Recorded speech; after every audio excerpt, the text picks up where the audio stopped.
Ukraine में सिर्फ हथियारों की नहीं, सैनिकों की भी भारी कमी हो गई है। ज़ेलेंस्की ने भर्ती करने वाले कमांडर्स को हटा दिया, लेकिन कोई खास फायदा नहीं हुआ। सेना में भर्ती के लिए जोर जबरदस्ती भी की और इसकी भी खबरें सामने आई, लेकिन लगता है ज़ेलेंस्की नाकाम रहे। अब यूक्रेन में ज़ेलेंस्की सरकार ने यह फरमान जारी किया है कि सभी महिलाओं को सेना में योगदान देना होगा, सभी महिलाओं का रजिस्ट्रेशन होगा और जरूरत के हिसाब से युद्ध में उनका इस्तेमाल किया जाएगा।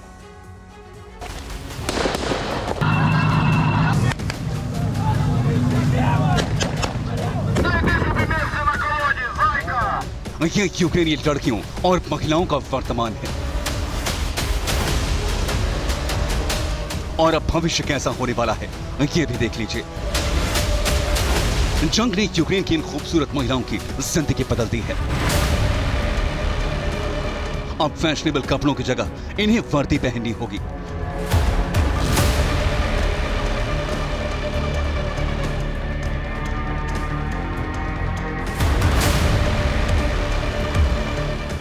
मेकअप की जगह मिलिट्री गैजेट्स पहनना मजबूरी होगी।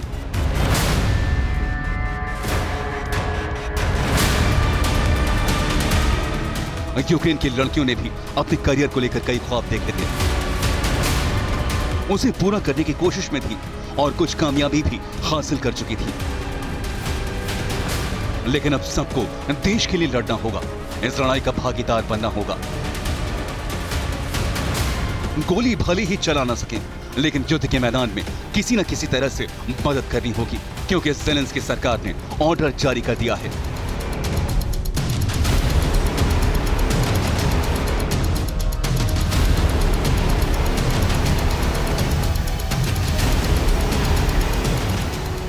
सभी लड़कियों को सेना में शामिल होना होगा।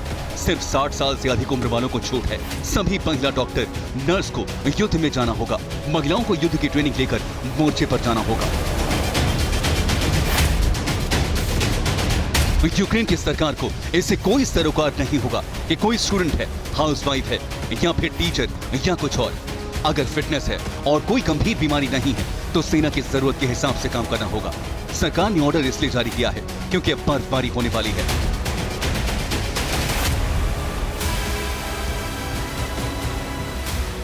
बर्फबारी में युद्ध की रफ्तार थम जाती है। सैनिक मोर्चे से वापस बुला लिए जाते हैं, लेकिन युद्ध पूरी तरह थमता भी नहीं है।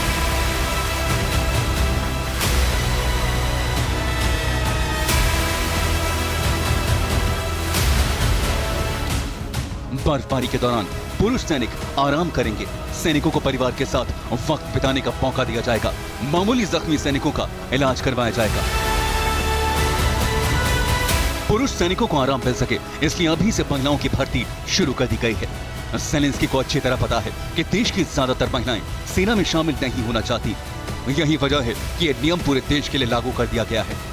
रूस की जमीन पर लगातार हमलों से पुतिन के भीतर जो क्रोध की ज्वाला है, उसका असर यूक्रेन में लगातार नजर आ रहा है। पुतिन हर धमाके का प्रतिशोध ले रहे हैं। यूक्रेन के कई मोर्चे पर बारूदी बरसात की रफ्तार बढ़ गई है, ताबड़तोड़ हमले किए जा रहे हैं, लेकिन यूक्रेनी फौज भी डटी हुई है और कई जगहों पर यूक्रेन ने पलटवार किया है। रूस की आर्मी ने खेरसोन को फिर से टारगेट बनाया है। खेरसोन में कई बड़े धमाके हुए हैं। ज़ापोरिजिया और डोनेस्क में भी भीषण जंग चल रही है। रोबोटाइन में यूक्रेनी फौज को रोकने के लिए रूस ने नई रणनीति बनाई है।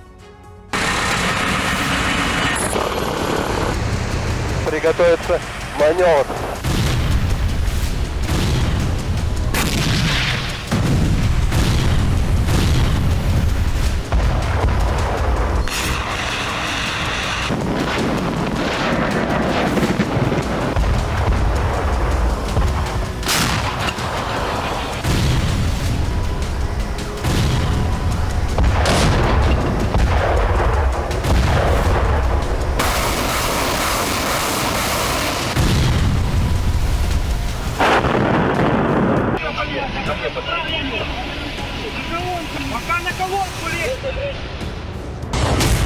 कोने कोने में प्रहार, चुन चुन कर हमले।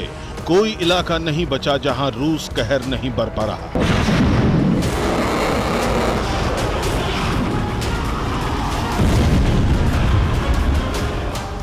इलाकों के नाम भले ही बदल रहे हों, लेकिन अंजाम एक जैसा है।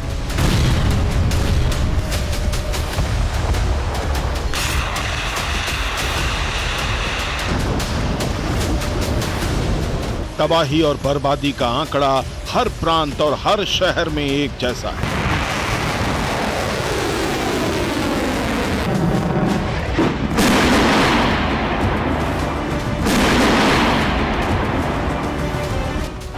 जंग की इन तस्वीरों से जाहिर हो रहा है कि यूक्रेन की जमीन किस कदर धधक रही है। रूस की आर्मी के हमलों की रफ्तार इतनी तेज हो चुकी है, जीत की जल्दबाजी में यूक्रेन के कई इलाके खंडहर में तब्दील कर दिए गए।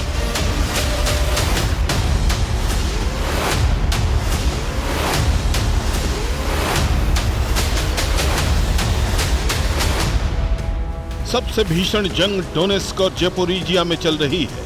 रोबोताइन में यूक्रेन की फौज लगातार आगे बढ़ने की कोशिश कर रही है। डोनेस्क में यूक्रेन की गोलाबारी जारी है, तो वहीं सुमी पर रशियन फोर्स का बारूदी प्रहार थम नहीं रहा।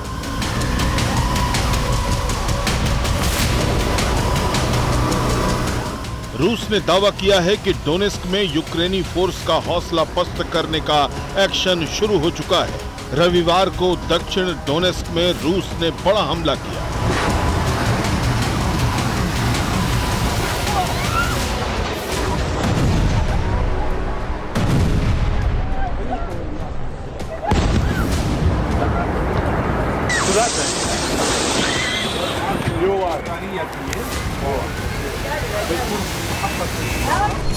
हमले में यूक्रेन का एक हैंगर तबाह हो गया।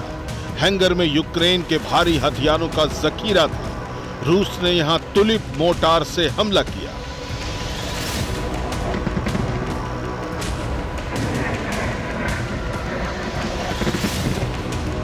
लेकिन यूक्रेन ने भी हौसला नहीं खोया है। यूक्रेन के इन 2 फाइटर जेट्स को देखिए। ये जूनी यानी S-13 मिसाइल से रूसी ठिकानों पर हमला कर रहे हैं। लगातार फ्लेयर्स छोड़ रहे ये दोनों विमान यूक्रेन के सुखोई 25 जेट।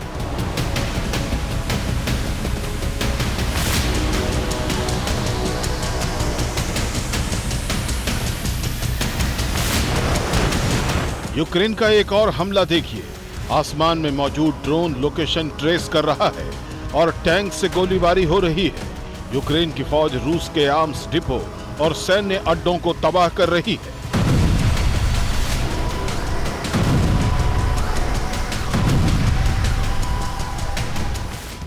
यूक्रेन में जमीन के भीतर रशियन फौज ने हजारों माइंस लगा दिए, लेकिन अमेरिका ने यूक्रेन को M58 MIC-LIC से लैस कर दिया है। अमेरिका की यह मशीन माइंस को नाकाम कर रही है और यूक्रेनी फौज आगे बढ़ रही है।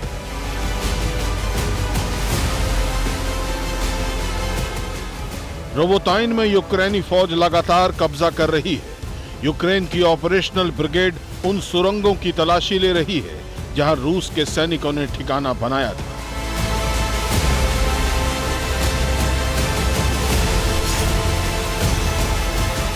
ज़ेपोरिजिया में कई जगह पर आमने सामने की जंग चल रही है। क्लोज फाइट में सैनिक अब एक दूसरे पर करीब से गोलियां दाग रहे हैं।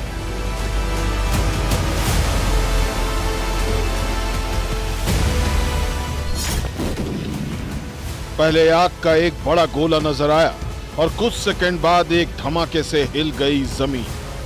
ये कोई मामूली हथियार नहीं, बल्कि 500 किलो के FAB 500 का हमला था। रूस इसका इस्तेमाल पहले भी कर चुका है। इन धमाकों में यूक्रेन का एक बड़ा सैन्य ठिकाना नष्ट हो गया। खेरसोन में लगातार हमलों से दहशत है। यूक्रेन के लोगों को शेल्टर में ही रहने को कहा गया है। शहर और गांव खाली करा लिए गए हैं। रूस के फाइटर प्लेन कई बार खेरसोन पर अटैक कर चुके हैं। रोबोताइन में यूक्रेन का एक टैंक वॉर जोन में तेजी से आगे बढ़ रहा था। तभी अचानक एक जोरदार धमाका हुआ। यह रूस का एंटी टैंक मिसाइल अटैक था। टैंक का पीछा ड्रोन कर रहा था।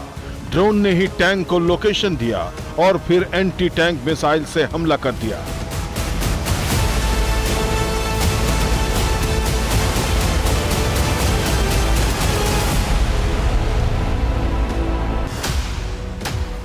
बर्फबारी और बारिश का मौसम करीब है, इसलिए तैयारी भी शुरू हो गई है। यूक्रेन की आर्मी पानी से भरे सुरंगों में हमला करने की प्रैक्टिस कर रही है। यूक्रेन के साथ स्वीडन की CV-19 फैंट्री फाइटिंग व्हीकल भी मौजूद है। यूक्रेन की आर्मी आने वाले महीनों में रूस के सैन्य ठिकानों पर हमले का अभ्यास कर रही है।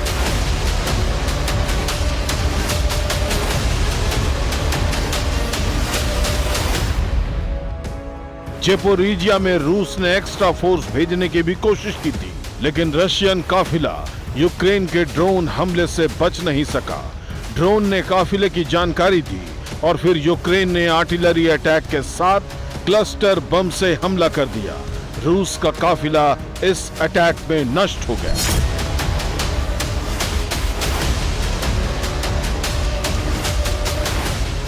भारी भरकम टैंक में जोरदार धमाका हुआ और टैंक का ऊपरी हिस्सा हवा में उछल गया।